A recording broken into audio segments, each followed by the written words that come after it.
Hi to all. అంతర్వేదిలోని నరసింహస్వామి గుడికి సమీపంలో ఉన్న ఈ ఆదికుర్మ క్షేత్రం అనేది 1989వ సంవత్సరంలో స్థాపించారు. యుగాంతంలో నీళ్లలో మునిగిన భూమిని కూర్మావతారం ధరించిన శ్రీ మహావిష్ణువు తన వీపుపై భూమిని ధరించి పైకి తెచ్చేటప్పుడు వచ్చిన తొలి భూభాగం ఈ అంతర్వేది క్షేత్రం. అయితే ఒకప్పుడు అంతర్వేదిక అని పిలిచేవారు, ఇప్పుడు అంతర్వేది అని పిలుస్తున్నారు. ఈ పుణ్యభూమిపై బ్రహ్మ తన తొలిపాదాన్ని మోపి సృష్టి మహాయజ్ఞానికి శ్రీకారం చుట్టాడు. ఇక్కడి నుండే బ్రహ్మగారు ఇక్కడే యజ్ఞ వేదిక కూడా జరిపేవారు. దేవదానవులు క్షీరసాగరాన్ని మదించిన దివ్య స్థలం ఇది. ఈ సాగర మదనంలో ఉద్భవించిన ఆలాహలాన్ని పరమేశ్వరుడు తన కంఠంలో ఉంచుకుని నీలకంఠుడుగా ఈ క్షేత్రంలోనే పాలకులుగా కొలువయ్యారు.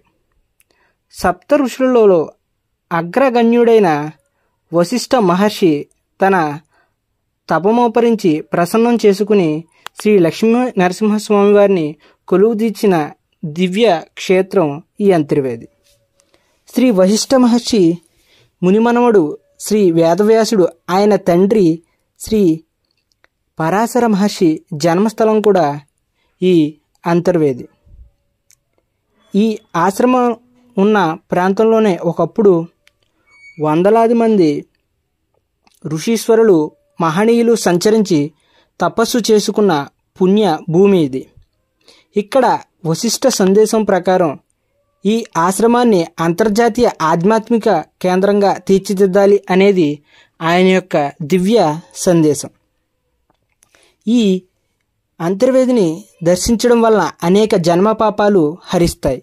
ఈ క్షేత్రంలో 3 రోజులు గడిపితే మంచి జన్మలు ప్రాప్తి చెందుతాయని పురాణాలు చెబుతున్నాయి.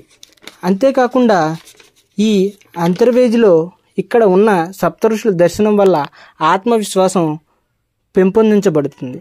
శత్రువుల నుండి భయాన్ని జయించగల సామర్థ్యం సిద్ధిస్తుంది. కుటుంబంలో సంతోషాలు ఏర్పడతాయి. ఇక్కడ అరుంధతీదేవి దర్శనం వల్ల స్త్రీలకు నిత్య సౌభాగ్యం కలిగి పుణ్య ప్రాప్తి జరుగుతుంది. పెళ్లి కాని స్త్రీలు పురుషులు దర్శిస్తే యోగ్యమైన భాగ్యస్వామి లభిస్తారు.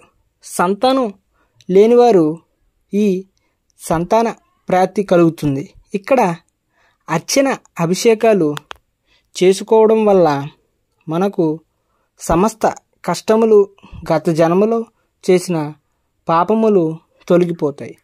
అదే కాకుండా ఇక్కడ కాస్మిక్ ఎనర్జీ కూడా ఉంటుంది. చుట్టూ ఎంతో ఆహ్లాదకరమైన ఈ వాతావరణాన్ని అందరూ కూడా అంతర్వేది నరసింహస్వామివారి గుడి సమీపంలో ఉన్న ఈ వశిష్ఠాశ్రమను చూసి ఇక్కడ ఉన్న ఎన్నో రకాల ఋషుల విగ్రహాలను, వాళ్ళ యొక్క శిల్పి కళను తప్పకుండా పర్యాటకులందరూ కూడా, ఆధ్యాత్మిక ప్రేమికులందరూ కూడా సందర్శించాలని మేము కోరుకుంటున్నాం.